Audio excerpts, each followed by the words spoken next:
Assalamualaikum warahmatullahi wabarakatuh. Salam sejahtera bagi kita semua.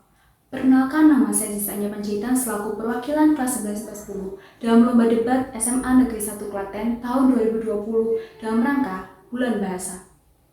Izinkanlah saya untuk menyampaikan argumentasi, limitasi, serta definisi terhadap mosi yang diberikan disertai dengan bukti empiris serta fakta. Adapun mosi pertama adalah di negara-negara dengan tingkat korupsi tinggi, penerimaan siswa baru hanya didasarkan pada indeks integritas sekolah dan indeks kejujuran siswa, serta kemajuan literasi sekolah tersebut. Sebelumnya, saya akan menjelaskan beberapa kata kunci yang terdapat di dalam mosi ini. Yang pertama, korupsi. Korupsi menurut KBBI berarti penyelewengan atau penggelapan uang negara atau perusahaan dan sebagainya untuk kepentingan pribadi maupun golongan. Yang kedua, indeks integritas sekolah, yang menurut Kemendikbud adalah suatu besaran nilai kuantitatif yang diukur secara komposit dan tertimbang terhadap berbagai dimensi, variabel, dan indikator yang secara konseptual menggambarkan integritas siswa dalam suatu sekolah. Yang ketiga, indeks kejujuran siswa, yakni pengukuran kejujuran siswa selama mengikuti pembelajaran di sekolah. Kemajuan literasi sendiri berarti ukuran kemampuan dan keterampilan seseorang dalam membaca, menulis, menghitung, hingga memecahkan masalah. Latar belakang adanya mosi ini yakni karena tingginya tingkat korupsi di Indonesia. Menurut Corruption Perception Index, menduduki urutan ke-85 dari 180 negara, bahkan menduduki peringkat keempat tinggi di ASEAN. Korupsi sendiri dipercaya telah dimulai dari kebiasaan curang-mencurang di sekolah yang terus berevolusi hingga menjadi tindak korupsi yang biasa kita temui hari ini. Dewan Juri yang terhormat, sebagai tim pemerintah, saya sangat setuju terhadap mosi ini. Dengan limitasi, mosi ini hanya terbatas pada bidang edukasi saja. Menurut teori korupsi Donald F. Cressey yang bernama Fraud Triangle Theory, 3 faktor yang menyebabkan korupsi adalah kesempatan, motivasi, dan rasionalisasi. Berpedoman dari teori tersebut, alasan saya mendukung mosi ini adalah yang pertama, pendidikan membentuk moral bangsa. Kita menengok salah satu negara dengan tingkat korupsi terendah nomor 3 menurut CPI, yakni Finlandia. Finlandia terkenal dengan keberhasilan sistem pendidikannya, bahkan menduduki peringkat pertama negara dengan tingkat literasi tertinggi, menurut survei dari The World's Most Literate Nations. Ini membuktikan bahwa literasi dapat menjadi salah satu faktor penyebab korupsi yang berhubungan dengan rasionalisasi. Logikanya, apabila tingkat literasi tinggi, maka kemampuan rasionalisasi, yakni mekanisme pertahanan yang dianggap sebagai perilaku yang berkontroversial untuk menghindari penjelasan benar, akan digunakan untuk hal yang baik karena pemahaman masyarakat yang tinggi karena literasi. Selanjutnya, alasan kedua, adanya bukti bahwa indeks integritas sekolah berhasil, yaitu data CPI yang menunjukkan pada tahun 2018 dan tahun 2019 Indonesia mengalami peningkatan nilai indeks persepsi korupsi dari 38 ke 40, yang mana peningkatan ini terjadi setelah diberlakukannya indeks integritas sekolah dalam ujian kelulusan. Alasan berikutnya, strategi KPK sendiri yang melibatkan edukasi dalam pencegahan korupsi, sehingga dapat dipastikan pengetatan standar penerima siswa baru dapat membantu memberantas korupsi. Apabila standar yang ditetapkan tinggi, maka para siswa akan berkompetisi dan berusaha untuk memelihara kejujuran. Jika sejak kecil dibiasakan, maka dampaknya akan terasa hingga dewasa nanti sehingga memperbaiki generasi bangsa Indonesia. Maka saya tegaskan sekali lagi bahwa saya sangat setuju dengan mosi ini, disertai dengan bukti-bukti akurat yang telah saya kemukakan. Adapun mosi selanjutnya adalah Dewan ini menyesalkan narasi Galaktiksu dan segera menghentikan semua penelitian terkait alien. Bagi saya, sebagai tim oposisi, mosi ini tidaklah relevan. Tim pemerintah terkesan terlalu merendahkan penelitian ekstraterestrial dengan menganggap penelitian ini tidak terlalu urgensi dan signifikan, serta menyia-nyiakan biaya. Pertama, saya akan melampirkan pengertian penelitian berdasarkan Permendikbud Dikti nomor 20 tahun 2018 pasal pertama.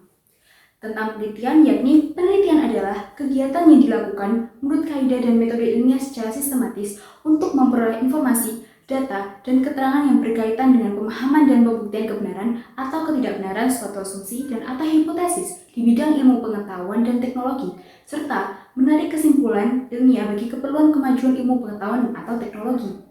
Sehingga penelitian mengenai keberadaan alien bukan sekedar untuk mengetahui ada tidaknya eksistensi alien tersebut, namun juga dapat menjadi tiang tombak perkembangan teknologi dan ilmu pengetahuan manusia modern. Bahkan penelitian ini akan menimbulkan banyak manfaat yang akan saya jelaskan dalam argumentasi nantinya. Dan sepertinya tim pemerintah tidak melakukan riset dengan jelas karena negara-negara yang turut membiayai penelitian ini adalah negara-negara yang telah didaya dan stabil seperti negara-negara di Uni Eropa yang telah memenuhi dan mengatasi prioritas dan urgensi mereka tanpa melibatkan negara berkembang yang belum mengatasi isu dalam negara mereka sendiri. Bahkan Uni Eropa menjadi negara teladan dalam perubahan secara struktural di masalah lingkungan dan memprogreskan serta mengembanyakan pajak hijau yang ditetapkan di Paris Agreement. Ini merupakan bukti bahwa Uni Eropa sebagai negara aktif, kami sebagai tim oposisi bersikukuh untuk tetap melanjutkan penelitian ekstraterestrial dan galaktisu dengan tetap mengalokasi dana dengan tujuan untuk memberi progres di bidang saintifik dan peradaban manusia. Tim pemerintah menganggap bahwa penelitian ini sia-sia dan tidak akan memberi benefit pada khalayak ramai. Tapi Dewan Juri, kami percaya bahwa penelitian kami akan membawa dampak yang signifikan bagi teknologi, pengetahuan, dan bahkan memuaskan interest masyarakat. Pernyataan tim pemerintah yang menganggap penelitian ini tidak akan memuaskan interest masyarakat adalah tidak benar dan tidak valid. Karena dilihat saja, mulai dari solusi yang diberikan pemerintah untuk menanggulangi urgensi dan isu, contohnya pajak hijau, bahkan tidak memuaskan semua khalayak ramai, seperti pekerja pertambangan minyak bumi yang aktivitasnya terbatas karena aturan ini. Ini terbukti bahwa semua implementasi, baik dari penelitian maupun program pemerintah, tidak akan dapat memuaskan semua golongan. Hanya golongan tertentu yang dilibatkan yang akan diboskan oleh implementasi tersebut, sehingga hal ini adalah hal yang wajar dan tidak dapat diperdebatkan lagi. Maka, kami akan tetap melanjutkan penelitian dan mengalokasikan dana dengan memperhatikan konsen negara terkait beserta prioritas dan urgensi negara tersebut. Adapun argumentasi saya yang pertama adalah penelitian ini dapat memprogreskan peradaban manusia dan memuaskan interest masyarakat. Dalam progres peradaban manusia, penelitian alien melibatkan teritorial luar angkasa. Meski tujuan utamanya tetap mencari tahu eksistensi alien dan kami mengetahui bahwa tujuan utama tersebut belum terpenuhi, penelitian ini memberikan butterfly effect bagi penelitian lain, seperti terbuktinya teori fisika kuantum, dan bahkan dapat merevisi teori yang belum sempurna sehingga dapat memajukan dunia saintifik. Bahkan terdapat bukti bahwa penelitian ekstraterestrial dapat melahirkan teori fase peradaban yang terbagi menjadi 4 dan memimpin diperjelasnya kronologi pemanasan bumi yang terjadi saat ini. Adapun bukti lain seperti berkembangnya pengetahuan manusia melalui penemuan planet-planet layak huni selain bumi dan kandungan dalam satu planet sehingga membuka jalur alternatif pembentukan koloni baru di luar angkasa apabila bumi sudah tidak layak huni. Bahkan Tesla saat ini sedang meneliti cara memindahkan koloni manusia ke planet lain.